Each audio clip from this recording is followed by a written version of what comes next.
지금 나는 어떤 아비가 되고 있는지, 또 우리는 폭넓게 이 땅에 있는 아비들이 어떤 사람이 되어야 될지, 이런 부분에 대해서 같이 한번 말씀을 나누고 또 같이 고민하고 기도하는 시간을 가졌으면 좋겠습니다. 오늘 작자 미명의 사람이 글을 썼는데 뭐 다 읽을 수는 없고, 아버지에 대한 생각은 그 나이에 따라서 좀 다르답니다. 4살 때는 아버지는 무엇이나 할 수 있는 분으로 이렇게 기억이 되고, 7살쯤 되면은 아는 것이 굉장히 우리 아버지 많구나, 그런 생각을 갖게 되고, 9살이 되면은 아버지와 선생님 중 누가 더 높을까, 이런 고민을 하고, 12살쯤 되면은 아버지는 모르는 것이 많구나, 그것을 안답니다. 14살이 되면 아버지에 대한 여러 가지 좀 의심스러운 부분에 대해서 한번 갈등도 하게 되고, 그런 25살이 되면 조금 아버지에 대한 이해를 갖기 시작하고, 그 다음에 결혼한 이후에 조금 아버지에 대한 이해를 더 갖기 시작하는데, 되게 돌아가신 다음에 아버지의 존재를 그때부터 확인하는 경우들이 많답니다.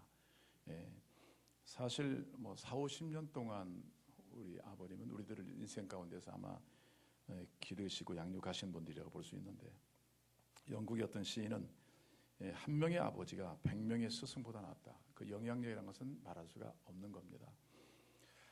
뭐 지금 시간 관계상 다른 말씀을 많이 드릴 수 없지만, 요즘에 그 아버지의 그 존재감이 많이 상실되고 있다. 고개 숙인 남자라든지 그런 얘기들이 너무나 많고요. 요즘에 신신학자들이거나 아니면 여성단체에서 그런 얘기도 있습니다. 하나님을 그 어머니라 부르면 어떻겠느냐. 그나마 남자들의 위상이 점점 하락하고 있는데, 찾을 길이 없는데 교회에서마저 하나님을 어머니라 부르면 남자들은 있어나마나한 존재가 될 확률이 많습니다. 안상홍이라고 지금 한국의 이단 하나님의 교회라고 별칭하는 안상홍 그 교단에서는 하나님 아버지가 안상홍 씨였습니다. 근데 안상홍 씨가 죽었습니다. 그 이후에 그의 아내가 지금 하나님 어머니가 됐습니다. 하나님을 어머니라 부르기 시작하고 있습니다.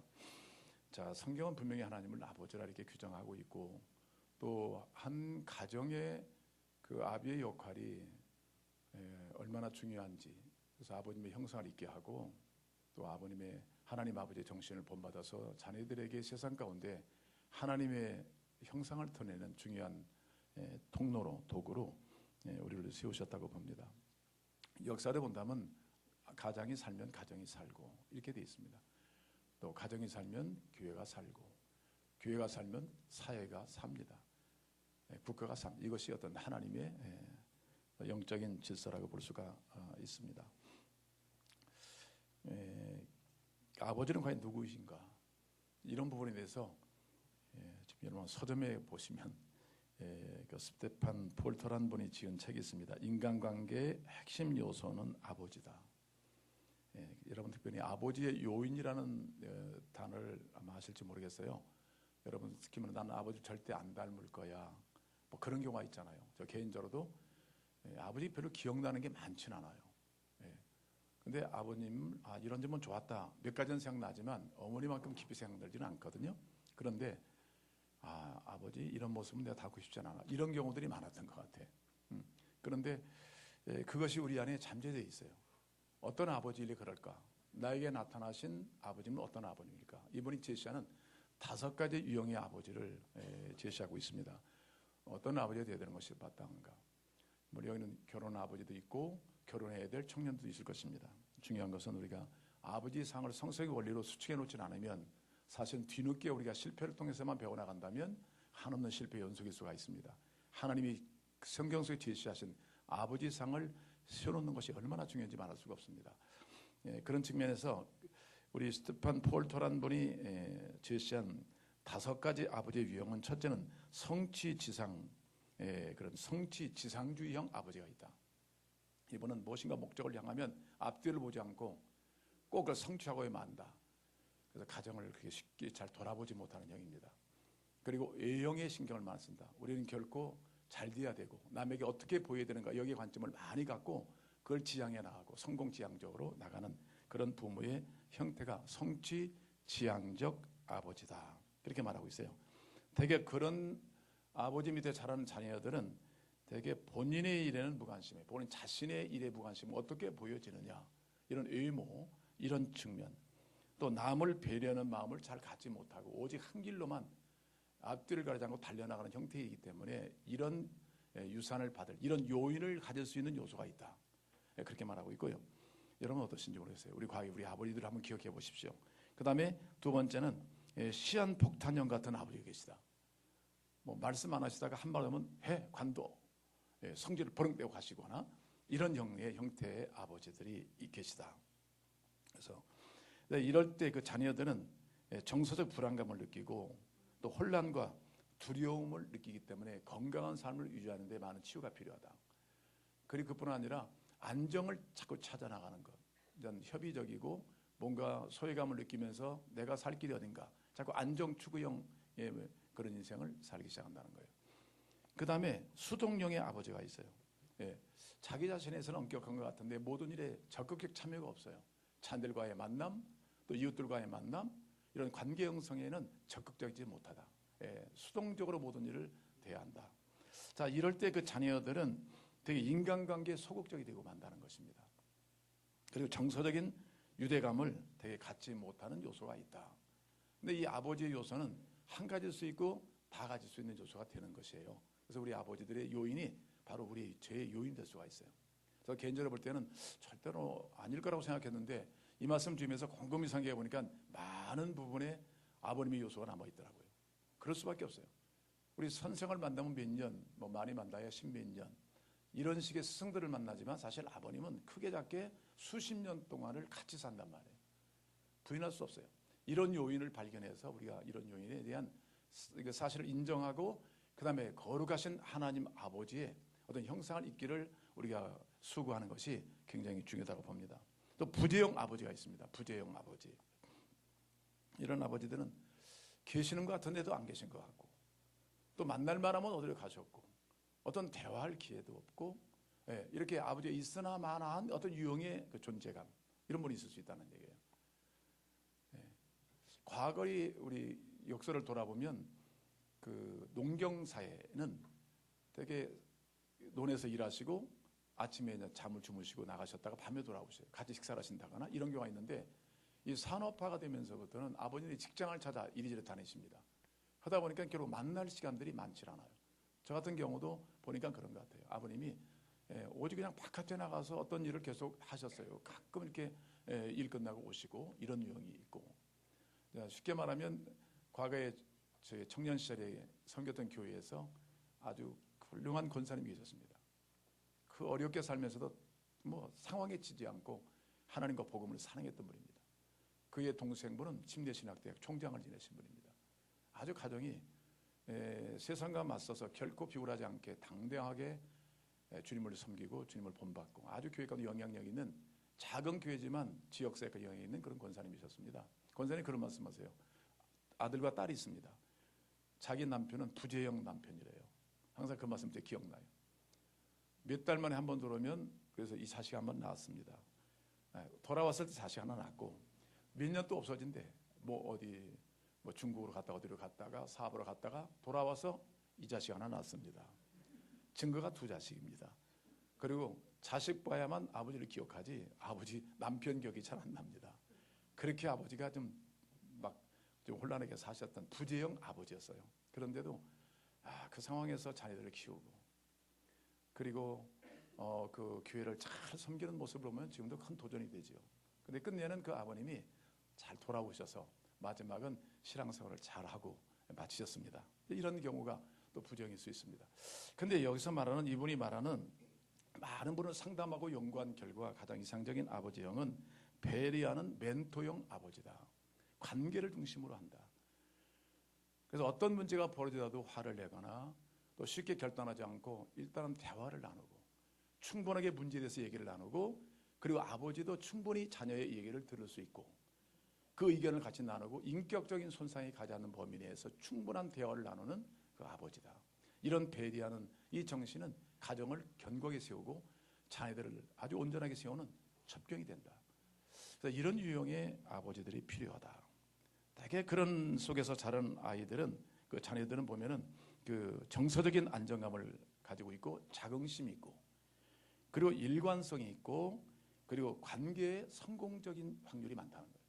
어디를 가든지 무엇을 하든지 사람을 이해하고 관용하고 그다음에 사람과의 대화 관계를 소중히 여기는 요소가 된다. 자, 그렇게 말하고 있습니다. 여러분 그렇습니다. 하여간 아버지의 요인이 우리 안에 있을 수 있고요. 당연히 그 다음에 여러 아버지의 유형을 우리가 발견하면서 과연 우리 아버지의 요인이 내 안에 있을 것이라고 봅니다. 그런 측면을 우리가 승화시켜야 됩니다. 그럼 이상적인 아버지는 누구냐? 세상의 아버지는 완전한 사람이 없고 또 다들 결점이 있고 약점이 있는 분들이에요. 가정을 보더라도 완전한 가정이 있을 수 없고 오늘 본문에 말하는 다윗 가정도 이렇게 탁월한 영성 있는 사람인데도 불구하고 이 가정이 참 내면적인 본다면 많은 아픔과 슬픔을 갖고 있는 가정이에요. 정말 하나님의 은혜가 필요한 가정들일 뿐이에요. 그래도 그 중에 한 사람이 바로 세워지면 그 문제를 극복할 수 있는 믿음이 있기 때문에 가능한 것이지 그냥 되는 것은 없다는 거예요. 그런 측면에서 오늘 우리가 정말 본받아야 할 분 누구겠습니까? 하나님 아버지십니다. 그걸 기억하셔야 돼요. 하나님 아버지, 영원한 아버지, 전능하신 아버지, 인격적인 아버지, 흠이 없는 완전하신 아버지, 말씀한 대로 그대로 지키시는 그런 성실과 진리 되시는 아버지, 그런 아버지를 생각하게 되죠. 그래서 에베소 5장 1, 2절 보시면 그러므로 사랑을 받는 자녀같이 너희는 하나님을 본받는 자가 되라. 그래서 아버지는 특별하게 이상적인 아버지 상을 자녀에게 보이기 위해서는 가장 중요한 모델이신 하나님을 본받는 일에 우리가 창념을 해야 될 줄로 믿습니다. 시대가 가면서 아버지와 자녀에게 괴리는 너무나 커가고 있습니다. 그래서 아이들이 커가면서 아버지 우리는 달라 그런 얘기를 합니다. 그뿐 아니라 아버지가 옛날 얘기야, 지나간 얘기야, 안 맞는 얘기야, 이렇게 해버리면 할 말이 없는 아버지가 되고 있습니다. 자, 이럴 때 우리가 영원한 진리, 하나님과 그의 진리, 성격적 원리에 바로 세워진다면 시대가 가고 상황 가더라도 하나님의 역사는 끊임없이 가정을 통해서 이루어질 줄로 믿습니다. 자, 그러면서 하나님을 본받는 자가 되라. 그 다음에 하나님을 이렇게 사랑하게 되고 또 다른 사람을 사랑 가운데서 행하게 된다. 가장 신앙의 본질을 아비들은 어디다 두냐면 물론 돈 버는 거 중요합니다. 사회활동이 중요합니다. 그러나 신앙이란 하나님을 경외하는 삶의 특징이 뭐냐면 하나님과의 관계를 뛰어넘는 것이 돼서는 안 된다는 거예요. 할렐루야. 주께 불림받은 우리 모두는요, 과거에 안 내본 것이 없어요. 나름대로 다 해봤습니다. 근데 그것이 우리에게 성공을 가져주지 못했어요. 성공 가졌다더러 영원한 것이 아니에요. 또 다른 불안과 두려움을 주고 있어요. 그리고 언젠가는 노화되고 언젠가는 죽음 앞에 직면할 수밖에 없습니다.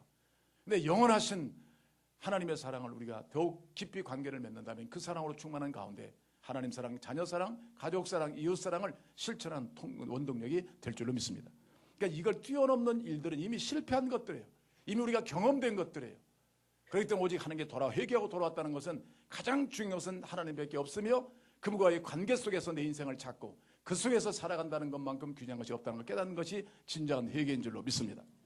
그런 측면에서 주기도문을 가르쳐주고 있잖아요. 첫 번째 기도가 뭐예요? 하늘에 계신 우리 아버지요. 그죠? 아버지. 이 세상을 창조하시고 우리를 만드시고 다 목적 있게 만드셨잖아요. 그 아버지를 만나야 아버지 역할, 아버지의 사명, 가정의 사명, 우리 인생의 사명을 거기서 찾을 수 있는 거잖아요. 할렐루야. 그 하나님과의 관계가 더 돈독해지고 그럴수록 사랑은 더 깊어지고 넓어지고 또 그 사랑 안에서 우리가 모든 일을 행할 수 있는 그런 진정한 아비, 그런 영적 리더십이 될 줄로 믿습니다. 첫째는 하나님을 잘 본받는 자, 하나님의 사랑의 관계, 그 다음에 자녀의 사랑의 관계에서 오늘 말씀한 것처럼 이렇게 좀 멘토형, 배려하는 멘토형 아비들로 어미들이 있으면 좋겠어요. 더 많은 대화를 나누고 우리 좀 집사님 한 분이 그런 말씀 하더라고요.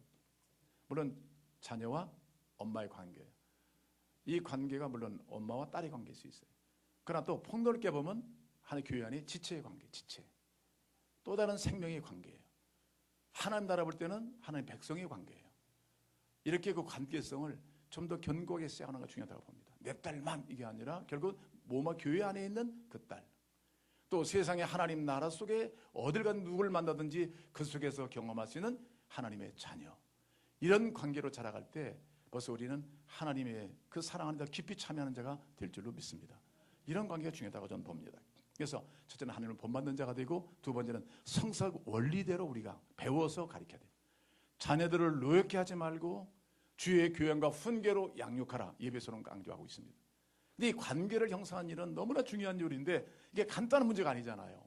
저도 자녀들을 키우고 있고 또 여러분과의 관계를 맺고 있지만 온전하지 못하잖아요. 뭔가 좀 약점이 있고 불완전 요소가 있어요. 예. 여러분 제가 볼 때 그 아버지 역할을 할 것 같습니까? 잘할 것 같아요? 조금 좀 불만스럽더라도 대답하세요. 저분 정도라면 아버지 역할을 좀 할 거 아니겠는가? 그렇게 생각이 드세요? 저는 이게 뭐 강압하는 게 아닙니다. 이렇게 저는 저는 나름대로 뭐 하는 거겠죠. 전 아버지의 정체성을 알고요. 성경이 제시하는 아버지상을 발견할 때 보니까 너무나 겉돌았어요. 겉돌아요. 실제적이고 구체적인 하나님 아버지 같은 그런 자녀에 대한 사랑과 관심과 깊은 애정과 또 인내함으로 키우고 양육하고 끝까지 소망을 불러일으키는 그런 아버지 역할을 많이 못했더라고요. 그러니까 우리 더 배워가야 되고 더 주님을 닮기를 소원할 때 그 자체가 가정을 든든히 세우는 철병이 되고 자녀들을 든든히 세우는 능력이 될 줄로 믿습니다.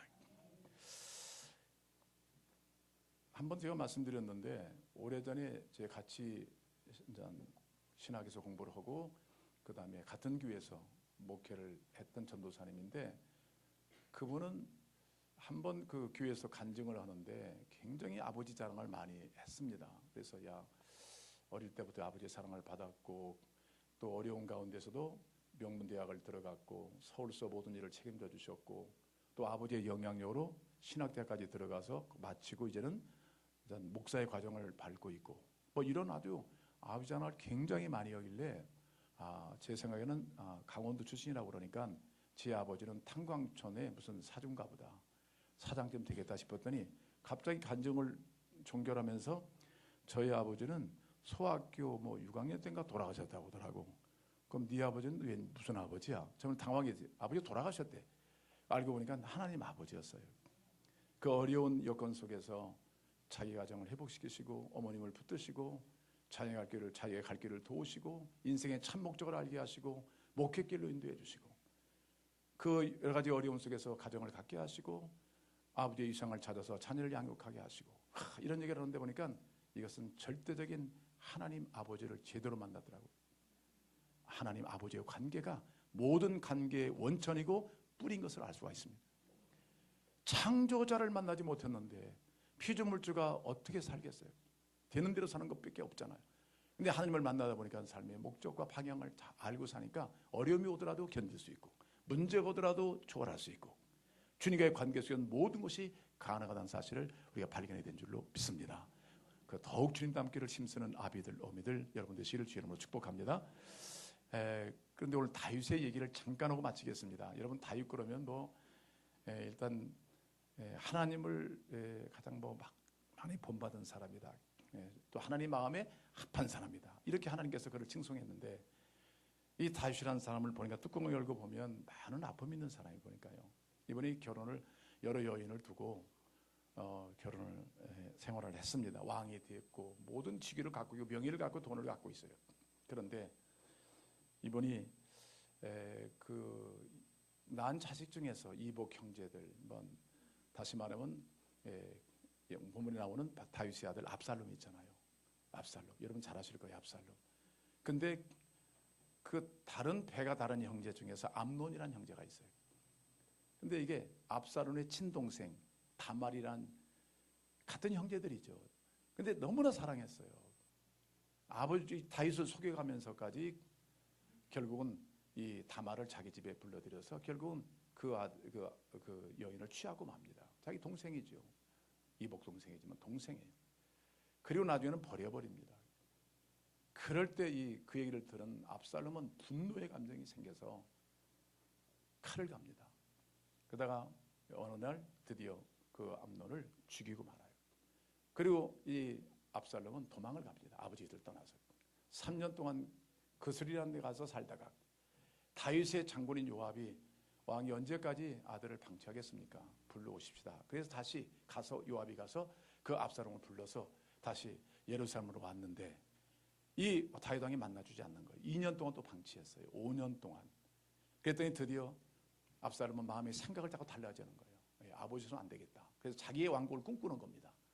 그래가지고 드디어 왕을 모반하기 시작하고 아버지를 대적하기 시작하고 자기가 왕 노릇하려고 드디어 왕자리를 뺐습니다. 왕은 도망가게 되고 다윗은 그런 아픈 과정을 통해서 양 진영의 전쟁이 벌어지기 시작합니다. 근데 아버지의 마음속에는 뭐냐면 이러다가 혹시 내 아들이 죽는 거 아닌가, 이 염려가 마음을 항상 끓고 있는 거예요. 전쟁이 이기는 게 중요한 것이 아니라 지금 내 아들, 이 아들이 어떻게 될 것인가, 그 아버지의 마음이잖아요. 결국 그래가지고서 압살롬이 드디어 죽고 맙니다. 요압 장군에 의해서 드디어 죽고 말아요. 자, 이런 상황이 전개됐을 때 오늘 본문에 압살롬아 내 아들 압살롬아, 그 아비로서 왕인권을 갖고 있는데 세상의 모든 권력이 다 있고 지적 능력이 다 있는 사람인데 아들을 쉽게 다루지 못했거든요. 그 아들이 범죄했을 때 아버지는 화를 냈지만 아들에 대해서 교양과 훈계를 양육하지 못했더라고요. 이게 관계 문제가 온 거예요. 항상 도피형 아비예요. 이런 관계 속에서 그 문제를 아버지가 친히 하나님의 권위를 부여받고 해결해야 되는데 해결하지 못하고 자꾸 덮고 나갔어요. 관계는 더 멀어지고 아버지를 대적하게 되고 이스라엘 민족의 가장 비극적인 아버지가 아들을 죽이는 그런 역사까지 일어날 수밖에 없었던 이 비극이 오늘 본문에 기록된 거예요. 오늘 이거 보면서 아들아, 내 아들 압살롬아, 내 아들 압살롬아, 내가 대신 죽었더라면 좋았을 것 같다, 이런 마음이요, 지금 이 시대에 살아가는 아비들의 어떤 함성 같기도 하고 또 눈물 같기도 해요. 도저히 어떻게 할 수 없는 이 상황. 근데 여기서 끝난 게 아니라 다윗은요, 성경 전체를 보시면 꼭 어려움이 있을 때 어디 갑니까? 광야로 갑니다. 광야. 그 광야에 가서 거기서 하나님을 만나요. 모든 걸 다 놓고 잃어버린 가운데 광야에 들어가서 오직 하나님만을 직면합니다. 자기의 정체성을 회복합니다.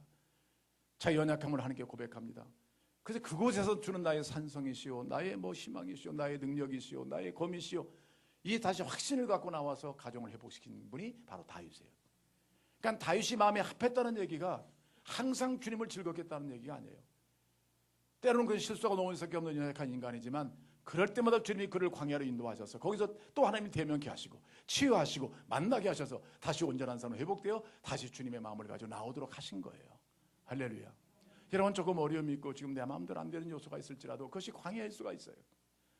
그 속에서 주님 찾고 주님 만나면 내 마음이 하나님 나라가 되는 거예요. 하나님의 손이 나를 치유하시는 거예요. 그래서 견다는 아버지다운 아비, 어미다운 어미, 교회다운 교회, 신자다운 신자를 만들어 가시는 하나님의 수고는 지금도 계속되고 있다는 것을 믿으셔야 돼요. 그렇습니다. 제 가정, 어느 가정을 막론하고 우리는 다 연약함을 갖고 있습니다. 그러나 우리가 바로 하나님을 본받는, 우리 진정한 아비를 본받는 일에 힘을 다해야 되겠다.